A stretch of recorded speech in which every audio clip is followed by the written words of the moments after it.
할렐루야. 오늘도 이 자리에 오신 여러분들을 주님의 이름으로 축복합니다. 오늘도 우리 주님의 손을 붙잡고 정말 활기차게 하루를 시작하시기를 다시 한번 기도합니다. 우리 함께 사도신경으로 신앙을 고백하겠습니다. 나는 전능하신 아버지 하나님 천지의 창조주를 믿습니다. 나는 그의 유일하신 아들 우리 주 예수 그리스도를 믿습니다. 그는 성령으로 잉태되어 동정녀 마리아에게서 나시고 본디오 빌라도에게 고난을 받아 십자가에 못 박혀 죽으시고 장사된 지 사흘 만에 죽은 자 가운데서 다시 살아나셨으며 하늘에 오르시어 전능하신 아버지 하나님 우편에 앉아 계시다가 거기로부터 살아있는 자와 죽은 자를 심판하러 오십니다. 나는 성령을 믿으며 거룩한 공교회와 성도의 교제와 죄를 용서받는 것과 몸의 부활과 영생을 믿습니다. 아멘. 오늘 우리에게 주신 하나님의 말씀은 룻기 3장 1절부터 13절까지의 말씀입니다. 우리 한마음으로 말씀을 읽겠습니다. 룻의 시모 나오미가 그에게 이르되 내 딸아 내가 너를 위하여 안식할 곳을 구하여 너로 복되게 하여야 하지 않겠느냐. 내가 함께 하던 시녀들을 둔 보아스는 우리의 친족이 아니냐. 그가 오늘 밤에 타작마당에서 보리를 까불리라. 그런즉 너는 목욕하고 기름을 바르고 의복을 입고 타작마당에 내려가서 그 사람이 먹고 마시기를 다하기까지는 그에게 보이지 말고 그가 누울 때에 너는 그 눕는 곳을 알았다가 들어가서 그 발치 이불을 들고 거기 누우라. 그가 너의 할 일을 네게 고하리라. 룻이 시모에게 이르되 어머니의 말씀대로 내가 다 행하리이다 하니라. 그가 타작마당으로 내려가서 시모의 명대로 다 하니라. 보아스가 먹고 마시고 마음이 즐거워서 가서 노젓가리 곁에 눕는지라. 룻이 가만히 가서 그 발치 이불을 들고 거기 누웠더라. 밤중에 그 사람이 놀라 몸을 돌이켜 본즉 한 여인이 자기 발치에 누웠는지라. 가로되 내가 누구뇨? 대답하되 나는 당신의 시녀 룻이오니 당신의 옷자락으로 시녀를 덮으소서. 당신은 우리 기업을 물을 자가 됨이니이다. 가로되 내 딸아 여호와께서 네게 복 주시기를 원하노라. 내가 빈물을 물론하고 연소한 자를 쫓지 아니하였으니 너의 베푼 인애가 처음보다 나중이 더하도다. 내 딸아 두려워 말라. 내가 네 말대로 네게 다 행하리라. 내가 현숙한 여자인 줄 나의 성읍 백성이 다 아느니라. 참으로 나는 네 기업을 물을 자나 물을 자가 나보다 더 가까운 친족이 있으니 이 밤에 여기서 머무르라. 아침에 그가 기업 물을 자의 책임을 네게 이행하려 하면 좋으니 그가 그 기업 물을 자의 책임을 행할 것이니라. 만일 그가 기업 물을 자의 책임을 네게 이행코자 아니하면 여호와의 사심으로 맹세하노니 내가 기업 물을 자의 책임을 네게 행하리라. 아침까지 누울지니라. 아멘. 할렐루야. 오늘도 이 말씀 다시 한번 저와 여러분의 삶에 하나님의 은혜에 그 손길로 새겨지기를 소망합니다. 하나님의 말씀이 저와 여러분의 삶에 새겨지기를 바란다라는 말씀을 계속해서 드리고 있습니다. 믿음의 사람이 하나님과 함께 살아가면서 다른 누구도 누리지 못하는 놀라운 복이 있다면 바로 하나님께서 하신 일이 내 삶에 새겨지는 것입니다.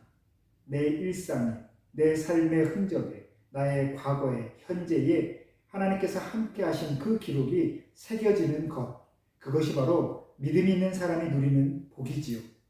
그리고 그 새겨지는 하나님의 은혜가 계속해서 쌓이게 되면 그것이 바로 내 가정, 또 내 가문의 역사가 되고 그렇게 믿음의 가정들의 역사가 하나로 모이면 결국 이 땅에 하나님 나라의 역사가 되는 것입니다.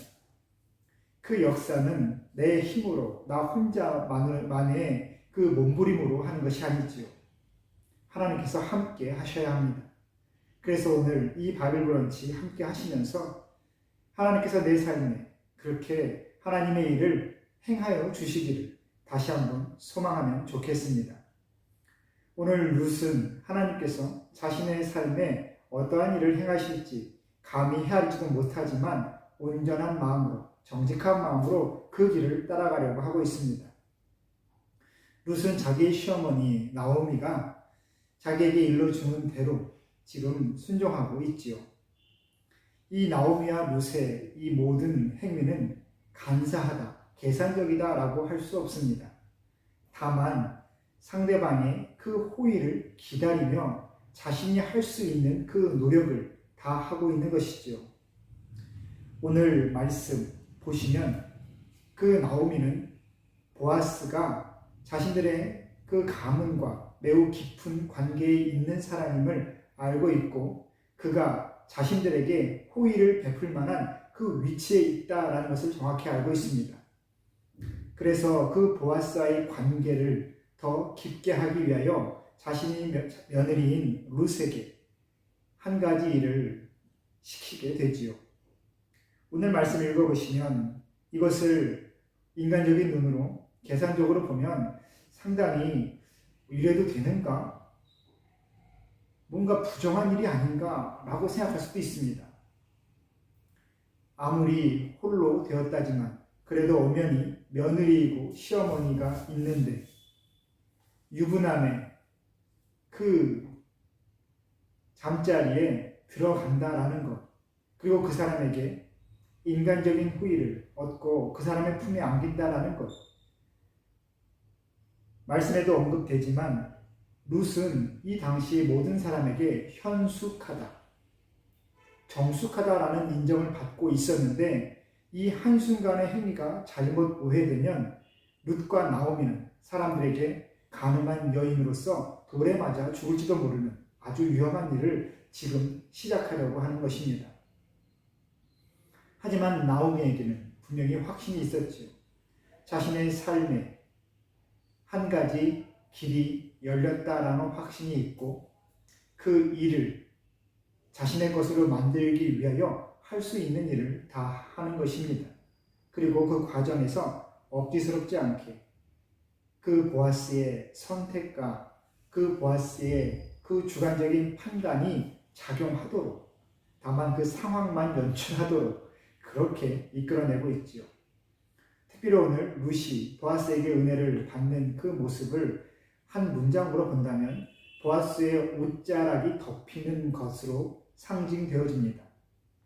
룻이 보아스를 통해 하나님의 은혜를 입는다라는 그 모습을 오늘 상황으로 이미지화 시켜보면 보아스의 옷자락, 그 이불이 룻에게 덮이면 룻은 이제 은혜를 입게 되는 것입니다. 성경에서 하나님의 은혜, 하나님의 함께하심을 이미지화할 때 주의 날개 아래에 놓인다라는 표현을 씁니다. 주님의 날개가, 하나님의 날개가 나를 덮는다라는 표현, 그것이 은혜를 입는다라는 그 이미지로 상징적으로 쓰이게 되는 것을 우리가 알 수 있습니다. 주님의 날개가 덮는다라는 것은 바로 안전과 보호의 상징이고 또한 쉼을 의미하고 있습니다. 내가 살아가며 하루의 그 일상에서 쫓기는 것이 아니라 주님의 품 안에서 내가 온전히 쉼을 얻고 다시 한번 힘을 얻어 세상 가운데 나아갈 수 있게 되는 것, 그것이 바로 주님의 날개 아래에서 얻는 복입니다. 물론 그것은 안전과 보호를 상징하지요. 세상의 것, 나를 공격하는 모든 것들로부터 하나님께 나를 보호하시고 나를 안전하게 이끌으시며 쉴 수 있게 해주신다는 것. 여러분, 은혜는 누리는 것입니다. 그래서 하나님의 은혜를 내가 누린다는 것은 쉼을 얻는 것입니다. 그리고 그 쉼을 얻어 나에게 회복된 그 힘을 가지고 한 걸음 세상 가운데 나아가는 것은 바로 나의 선택과 판단, 나의 의지로 하는 것이죠. 하나님께서 우리를 일하라고 바쁘게 등 떠미시지는 않는다는 겁니다. 하나님의 이끄심은 늘 그 쉼을 누림에 있습니다. 여러분이 예배에 나오신다면 여러분은 그 예배 가운데서 쉼을 누리셔야 됩니다. 단순히 몸을 쉬는 것이 아니라 세상으로 가운데서 쫓기듯 살아가던 그 모든 바쁨과 힘듦을 잠시 멈추고 하나님의 말씀 가운데 내가 혼자 살아가는 것이 아님을 깨닫는 그 시간을 가져야 된다는 겁니다. 그리고 나의 그 삶이 우리 주님의 날개 아래에 안전하게 또 보호되고 있구나. 그래서 내가 새 힘을 얻어 세상 가운데 한번 다시 나아갈 수 있겠구나. 그 확신을 갖는 것이 우리에게는 반드시 필요한 하나님의 은혜의 과정입니다. 오늘 이 룻의 이 일을 보면 참으로 모든 것이 순리대로 이루어져 감을 알 수 있습니다. 보아스가 룻의 그 성품을 헤아릴 때에 이방 여인으로서 또 과부로서 아무것도 없는 볼품없는 여인으로서 세상적인 그 가치와 판단 기준에 의해서 그를 받아들인 것이 아니라 하나님께서 품게 하신 그 사람의 진심을 볼 수 있는 그 눈으로 룻을 보고 판단하고 지금 품어내듯이 우리도 서로를 바라보며 하나님의 마음으로 품을 수 있기를 소망합니다.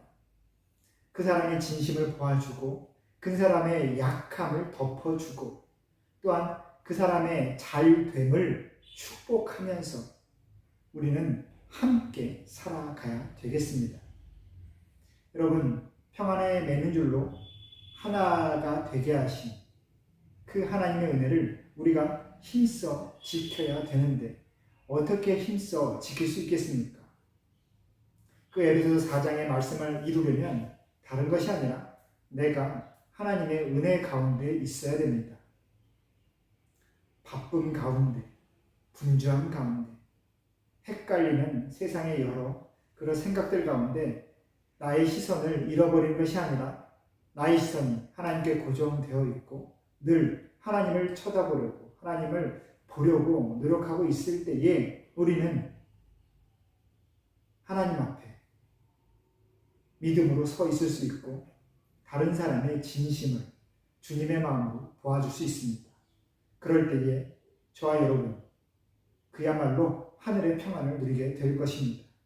그리고 그 평안에 매는 줄이 우리 교회를 하나로 묶을 것입니다. 오늘도 하나님의 그 손을 기대하시면서 주님의 그 날개 아래에 쉼을 누리는 그 은혜를 누리는 여러분들 되시기를 주의 이름으로 축복합니다. 우리 함께 기도하겠습니다. 우리의 생명의 주인 되신 하나님 아버지, 오늘도 하루의 삶을 더해 주시니 감사합니다. 오늘 우리가 어느 곳에서 누구와 함께 하든지 주님의 날개 아래에 거할 수 있도록 주님 우리의 발걸음을 이끌어 주옵소서. 세상의 분주함과 바쁨 또한 혼돈스러움에 그저 쫓기듯이 살아가는 것이 아니라 하나님께서 잠시 쉬라고 하시면서 그 품 안에 안아주실 때에 그 주님의 날개 아래에 우리를 품어주실 때에 우리가 꺼내서 감사함으로 쉼을 누릴 수 있도록 주님 우리가 늘 주님을 바라볼 수 있게 도와 주옵소서. 오늘도 모든 곳에서 하나님을 경험하고 하나님을 바라보며 하나님을 누릴 수 있는 우리 모든 성도들이 되기를 원하며 예수님의 이름으로 기도합니다. 아멘.